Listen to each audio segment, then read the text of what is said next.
soy Alexander Migueles, llevo ya 4 años trabajando en Ulma. Sobre todo soy programador del área de aeropuertos. Aparte de esto también estuve un año realizando el trabajo de fin de grado aquí y además también estuve casi medio año estudiando y trabajando a la vez.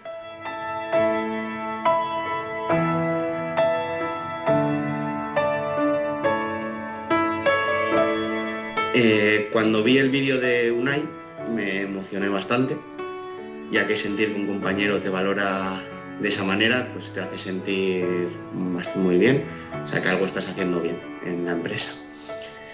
La verdad es que yo también estoy muy agradecido con Unai, ya que durante estos años me ha ayudado mucho, me ha dado mucho apoyo, tanto en el ámbito laboral como en el personal.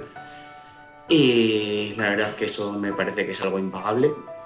Hemos estado juntos también en los buenos y malos momentos de muchos proyectos, en puestos a punto, en oficina también hemos estado mucho juntos, hemos trabajado mucho en proyectos conjuntos.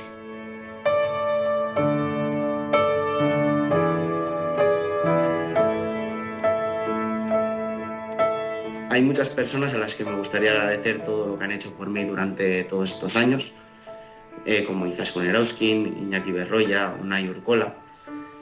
Pero sí me gustaría agradecer especialmente a Nieves Rodríguez por todo el apoyo que me ha prestado desde mis comienzos en Ulma. Fue mi tutora de proyecto, pero más importante fue mi referente.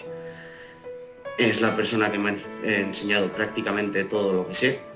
Siempre ha estado dispuesta a echarme una mano en todo.